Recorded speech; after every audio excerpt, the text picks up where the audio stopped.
Someone wrote in and said, I've been single and celibate for years. I've tried online dating, approached men, lost weight, joined a gym, joined a church, dyed my hair, volunteered in my community, and still never got asked out, even though I've done everything society wants me to do.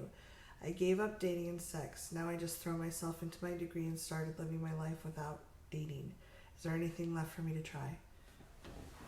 This is Cathy from the Intimacy Dojo that I'm sitting here with. And I'm here with Reid from ReidAboutSex.com. So first off, congratulations. I'm just going to change this completely. In that, you're living your life, it says. Good for you. Rather than not living your life to try to hold on to some relationship that's a bad fit. Mm-hmm. And what we're about to talk about next is very complex because society has given us a bunch of bad messaging and a lot of bullshit advice. Yeah. I want to just appreciate your vulnerability and how courageous you've been trying over and over all the different approaches and doing what society said. I've been there, done that. What I'd encourage you to do is instead of trying to do what society says, notice what feels good for you. It may be that you're following what society says and just never meeting the demographic of people that would be a good fit for you. I know when I tried to conform a lot, I was very bland because I was always trying to be a good girl. And so I was afraid to show my personality. I was afraid to show who I was because I was pretty sure that wasn't good. And when I started learning to gradually to relax and be more myself, I think I became more interesting. At least people seemed to engage more deeply with me because I was actually showing who I was, and including my flaws. And people tend to notice us more as people when we're showing who we are. Does that make sense? Mm-hmm. So throwing yourself into your degree, if it's something you love, and living your life is a wonderful thing. I don't know that means you have to give up on having a partner. I was celibate and single for 14 years. And I'd given up. I was pretty convinced nothing would ever happen. And I have lovers now, playmates. I have people in my life that I really enjoy, and I date. I don't know if you tried things like, tried online dating. What Reid helped me the most with, because I called him because I was not dating. My dating profile was so innocuous. It was so like, I'm trying to be what I think you want me to be so that you'll go out with me, that it was totally boring. And what Reid said, I was complaining about not dating, and he said, well, it sounds like your biggest fear is that you're too big for people to date. And I'm like, yes. And he said, put that at the top of your dating profile, that you're a big person. I'm like, then no one will go out with me. And he said, he's making faces. He said, well, since you're afraid of dating anyway, if you put that up there and no one reaches out, then you're safe. And I'm like, yeah, that's true. That's a good point. And I put it at the top of the dating profile, and I had so many people email me like, oh my God, I love how honest you are and open you are. And I was like, oh, okay, I can start being the real me, the part of me that I'm pretty sure no one would love, and start sharing bits of that. And it takes courage and time to grow into it. Mm-hmm. But that's what actually let me connect with people, not me trying to be perfect. No. And I'm going to jump in, and this video may never see the light of day with what I'm about to ask Cathy next. Do you have the relationship that you wanted? No, I'll share this. Okay. I am not in a romantic relationship that I would love to have, or relationships that I would love to have. Okay. I have worked through a lot of things, and I've dated a lot. I get a lot of dates now for my profile, more than I actually have time to go out on. Mm-hmm. I have not met people that I want to be in a long-term relationship where I see them every day, mm-hmm. or live with them or something like that. And that's sometimes very frustrating for me. Okay. That doesn't mean that I haven't come a long way from where I was. Okay. And let's say like it was another 5 years like this.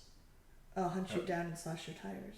Well, at what point are it's you in a similar? I don't own a car, so at what point would you feel that even though you have friends and stuff, you're still not, like, you're not celibate? The food's there. Okay. You grab it. All right, I'm getting food. Yeah. Sorry, we had food delivered. Even though I'm not celibate. I think that there's part of me that would really like to have more. And I don't want to record the video guy. We'll cut this little section out. I can cut this section out. Nope, keep it. It's real. Cinema verite. Cinema verite. The stakes have arrived. Yeah. So let us know below if this is annoying, because. Alright. Yeah. So did I answer your question? Like 5 years from now, yeah, I might be frustrated. I continue to do work, and. But will you have? Will if 5 years from now you still don't have the romantic relationship? Besides slashing your tires. Besides slashing my tires, will on your non-existent car. On my non-existent car. 5 years from now, looking back, will all of this have been a waste? No, I mean, I've had some amazing experiences, met some amazing people, and I happen to be very, very picky about who I'm in a romantic relationship with. Mm-hmm. Like, I have very specific things that I would want to have to make my life better by having someone in it that full time. Okay, so if 10 years from now there's still nobody, will you be second guessing yourself around how picky you were? It may be. I don't know. It's hard to know. We make the best decision we have at the time and go with what feels right to us, I think. Yeah, I don't know. It's easy looking back to make, hindsight's 20/20, but maybe it isn't. Like, we often remember things a little different than they were. Like, I remember my first boyfriend and I are really good friends now, and I remember things very fondly. And then when we get on the phone, I'm like, oh yeah, I forgot about that quirk. That would have been really annoying because we dated 24 some years ago. Like, I'm like, oh, he's such a sweetheart, he's an amazing person, but like, you start talking to the phone going, oh yeah, that was really annoying. I didn't enjoy that very much. So like, we can make anything, we tend to paint pictures and remember things a little bit differently than they were. I don't know if we make our best guess. There's a lot of things. So this is, and I'll end on this.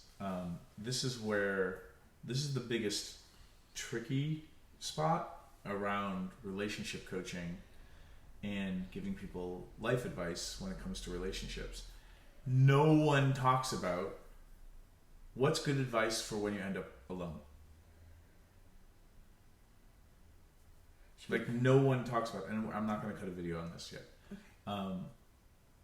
But for me, and I've been in a relationship for 10 years now with Allison, and if you've been watching these videos, you know that I'm very promiscuous, and Allison's not just okay with that. She wanted to date somebody who was promiscuous, and so I get to have my cake and eat it too, and that's its own amount of work to do that well and to leave everybody, the campsite better than you found it.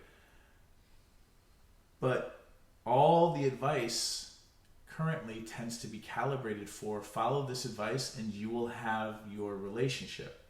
And not only that, it will be the relationship of your dreams. Where this is tricky is, what if we're all wrong? And as a nerd, that's one of my worries. And so I always try to think about, well, is my advice going to be worth it, you living your life for the next 40 years and maybe never finding that person? Or you find them and then they die 3 years later. So whatever tragedy or non-happening happens, what actually allows you, looking back on your life years from now, regardless of what happens, feel like you had a life well lived? Look there for answers. And because I think you finding somebody, changing your hair color and finding somebody, and then being in a not great relationship for 40 years, I think that might not be the best use of a life. But I could be wrong. So I just want to put that caveat there, that I think when we talk about this dynamic, we're actually talking about something way bigger and deeper and important. And I don't know that I have words for it yet. Yeah. Well, and just years ago, a friend shared relationship advice with me. And at the time I hated it, but now I think it's really accurate. And she said, you just wake up each morning and you're with this person and you decide if it's a good fit and you do your best.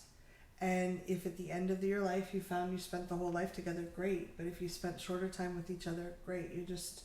It's not about making your life around somebody. And now I'm going to take it even deeper as we end this very long video. What if that person's you?